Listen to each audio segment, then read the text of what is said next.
They didn't raise their voices when they said it. They didn't accuse me of anything. They didn't sound upset.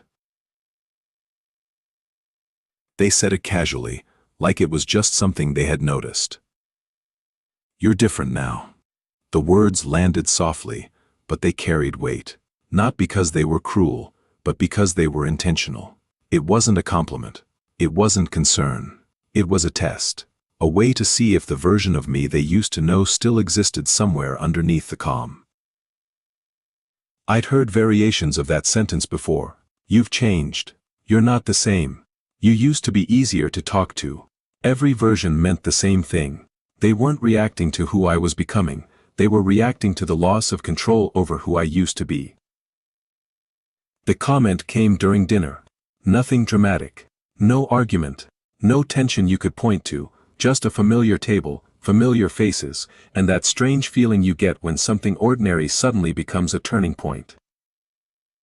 We were halfway through the meal, plates pushed aside, glasses half full, conversation drifting from one safe topic to another. I hadn't said much, but I hadn't been silent either. I was present, listening, calm. That alone felt different to them. For a long time, my silence used to signal trouble. Silence meant I was upset, or holding something back, or waiting to explode. Now it meant something else entirely. It meant I didn't feel the need to perform anymore. My sister leaned back in her chair when she said it. Arms crossed, a slight smile that wasn't warmth. It was curiosity mixed with expectation. She wasn't attacking me, she was watching me, waiting to see what I would do. "You're different now." The room paused in a way that's hard to describe. No one froze, no one stared, but I felt it. That brief suspension where everyone waits for a reaction, because reactions are familiar. Reactions are manageable. They know how to deal with those. The old version of me would have filled the space immediately. I would have laughed, explained, reassured them that everything was fine. I would have softened myself so no one felt uncomfortable. I would have turned their observation into something harmless. But I didn't. I kept eating. That's when the discomfort started to spread, quietly. Someone shifted in their seat. Someone cleared their throat. My sister tilted her head slightly, still watching, still waiting for the moment where I jumped back into the role they recognized. Nothing came. Confusion is unsettling for people who depend on predictable behavior. When you don't respond the way you're expected to, it forces them to sit with their own words. Silence removes the mirror they're used to seeing themselves in. My mother stepped in next, not aggressively, carefully. "You don't really talk much anymore," she said.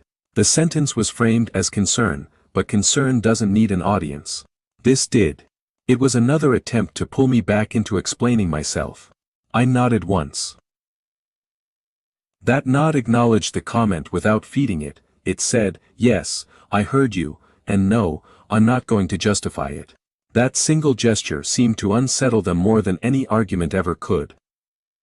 My father joined in after that. "You used to be more open," he said. The phrase carried nostalgia, but underneath it was judgment. "Used to be" always implies loss, as if something valuable had been taken away from them. I looked up at him, not defensively, not sharply, just present, calm, grounded. "I am open," I said. "Just not about everything." That sentence landed hard, not because it was aggressive, but because it was final. It didn't invite debate, it didn't apologize. It simply drew a line where there hadn't been one before. They didn't respond right away.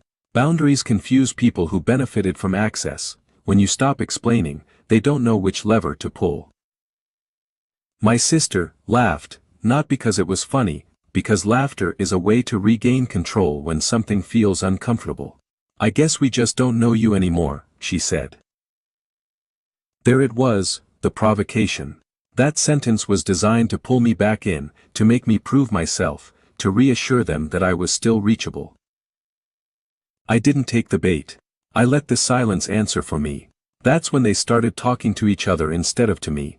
Narrating, labeling, trying to regain control of the story. That's just how he is now. He's changed. Maybe it's a phase. I stayed quiet. And the longer I did, the heavier the room felt. Silence doesn't defend itself. It reflects. And they didn't like what they was seeing. Dinner ended earlier than usual, not with a fight, with unease. As I stood up to leave, my mother touched my arm. "Everything okay?" she asked. "Yes," I said, and for the first time, I meant it. When I got home, I didn't feel angry. I felt something quieter than anger. I felt, confirmed, that dinner wasn't about connection. It wasn't even about concern. It was about getting me to do what I used to do. Explain, reassure, smooth it over, keep everyone comfortable. And when I didn't, the table didn't know what to do with itself. That night, I did something I used to avoid. I did nothing. I didn't replay every word. I didn't draft messages in my head. I didn't plan the next conversation like it was a negotiation. I washed the dishes, put my phone down, went to sleep. The next morning, the first message came early. From my sister. Did we do something wrong? It was the same question in a different costume. A question that sounds innocent, but carries an assignment. If I answered, I'd be responsible for explaining what wrong meant. I'd be responsible for their feelings. I'd be responsible for repairing discomfort I didn't create. I didn't reply. Not as punishment. As clarity.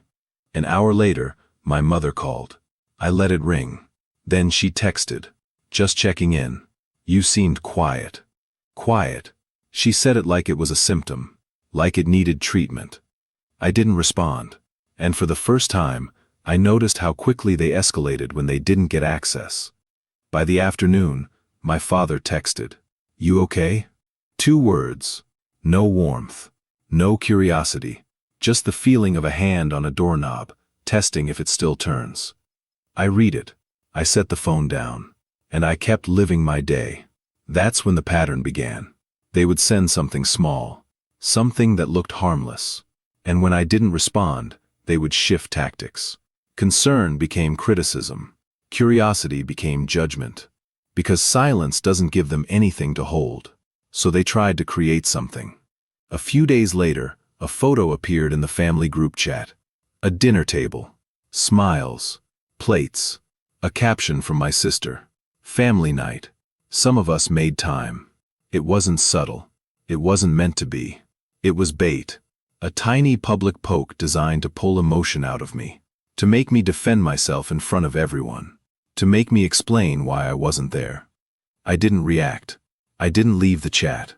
I didn't reply. I let the photo sit. And then something interesting happened. They started talking more. Not to me. Around me. Like I was a silent audience. "Hope you're doing okay. Miss having you around. You've been distant." Distant. Another word that sounds like observation, but functions like accusation. I stayed quiet. And the group chat kept moving. Until it didn't. Because without my reaction, the comments looked like what they were. A performance. A narrative. An attempt to make my absence mean something negative, so they didn't have to ask what caused it. They wanted a story where I was the problem, not the boundary. Then my sister tried a different angle. A private message. Short. Sharp. Must be nice. No context. No reason. Just 2 words, in all caps, loaded with implication. Must be nice to be calm. Must be nice to be distant. Must be nice to act like you're above it. It was meant to provoke. To pull the old me back into defending my character. I didn't answer. I stared at the message and realized something. She wasn't asking how I was doing. She was demanding proof that I still cared what she thought. A week later, there was another invitation. Not a message. A calendar event. My parents' house. Sunday. Family dinner. No question mark. No, if you're free. Just an assumption. They were testing if they could still schedule me. If they could still pull me into the room and get the old energy back. I declined the invite. No explanation. Just no. The response came fast. My mother called again. This time I answered. Not because I felt obligated. Because I wanted to hear what would happen when I didn't give them what they wanted. Her voice sounded soft. Too soft. "We miss you," she said. And there it was again. Not, "I'm sorry." Not, "We understand." Not, What do you need? Just, we miss you. I stayed quiet on the line. Not to be dramatic, to be accurate. She filled the silence immediately. We're just worried. You've been different. Different. Again. Like growth was a problem. Like calm was a threat. I said, I'm okay. And I stopped there. She paused. Longer than she expected to. Because I didn't offer more. I didn't explain my okay. I didn't translate my feelings for her. I didn't comfort her discomfort. That's when her tone changed. Not harsh, just edged. Well, you don't have to punish us. Punish. There it was. The projection. I'm not punishing anyone, I said. I'm choosing what's healthy for me. She didn't respond immediately. Because that sentence doesn't leave space for guilt to land.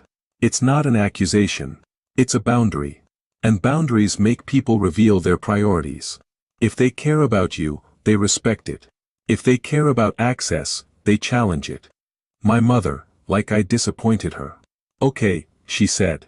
But it wasn't okay. It was recorded. Filed away, used later. When we ended the call, I didn't feel shaken. I felt clearer. They weren't upset that I was quiet.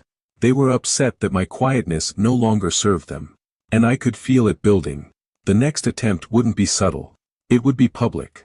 It would be designed to force me into a reaction. Because when a system stops working quietly, it tries to break you loudly. The public moment came sooner than I expected. They couldn't hold the pressure in privately anymore. It showed up as an invitation from my aunt. A casual family get-together. Just a small thing, she wrote. Everyone will be there. Everyone. That word always meant the same thing. It wasn't a gathering. It was a stage. I almost declined automatically. Not because I was afraid. Because I could already feel the shape of it. The careful smiles. The strategic comments. The little traps disguised as jokes. But I went anyway. Not to prove anything.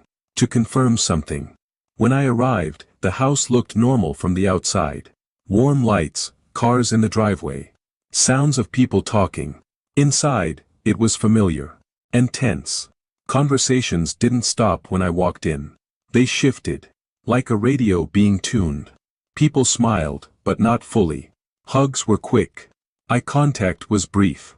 Someone asked how work was going and immediately turned away to speak to someone else. I didn't take it personally. I recognized it. They had been briefed. Not with facts. With a story. A story where I was different now. I stayed calm. I didn't scan the room for allies. I didn't look for my parents first. I poured a drink, nodded at a few people, and took a seat near the edge of the room. Not hiding. Just not performing. That's when my sister spotted me. Her posture changed as she walked over, like she'd finally found the moment she'd been waiting for. She smiled, too wide. Too bright. The kind of smile that wants an audience. Wow, she said, loud enough for nearby people to hear. You actually came. There was the first hook. If I responded defensively, I'd look guilty. If I responded politely, she'd escalate. Either way, she wanted reaction. I nodded. That's right, I said. Nothing more. She blinked, like her brain didn't know where to place that. No apology. No explanation. No tension. Just calm. She tried again. So, are you still mad at everyone? She said everyone, like I'd declared war on the family. I sipped my drink. I looked at her, steady. No, I said. I'm just selective now. That word hung in the air. Selective. Not cruel. Not dramatic. Selective. A couple people nearby went quiet. Not because they were shocked. Because they understood. Or at least, they felt the shift. My sister's smile tightened. She turned it into a laugh. Well, that's new. New, different. Same label, different wrapper. I didn't reply. I didn't need to. That's when my mother joined us. She moved like she was coming to rescue the moment, to smooth it over, to put me back into the box they recognized. She touched my shoulder lightly. Sweetheart, she said, we've all missed you. Missed me. Again. People were listening now, not openly, but the energy shifted. A small circle formed without anyone trying. My mother leaned in slightly and lowered her voice, but not enough. We're just trying to understand what's going on with you. There it was, the public framing, as if I was the mystery, as if I was the issue. I looked at her, not angry, not hurt, just clear. I'm doing well, I said. And I'm not explaining myself anymore. It wasn't loud, but it cut through everything, because it was simple. My mother's face changed for half a second. Not sadness, surprise. Like she couldn't believe I would say it in public. Like the rules had changed without her permission. My father appeared behind her, arms crossed. That familiar look of restraint pretending to be patience. You don't have to be like this, he said. Like this, meaning calm, meaning unmovable. I nodded once. I don't have to be any other way, I said. That's when the room did something I didn't expect. It didn't turn against me. It didn't defend them. It just watched. People weren't sure who was right, but they could feel who was stable. My sister tried to jump in again, louder now. See, this is what I mean. He's different now. She emphasized it, like it was evidence. I looked at her, and I didn't argue. I didn't list the past. I didn't defend my choices. I did something quieter. I let her words stand alone. Because when someone keeps insisting you've changed, it usually means they preferred you when you were easier to control. I smiled slightly, not to mock, to end it. I hope you all enjoy the evening, I said. I'm going to head out. My mother's voice sharpened for the first time. So you're just leaving? I turned, calm. Yes, I said.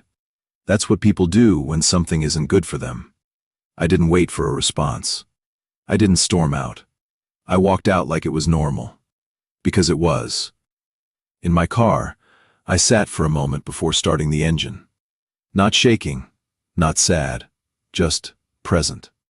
I realized something important. They weren't upset that I was different.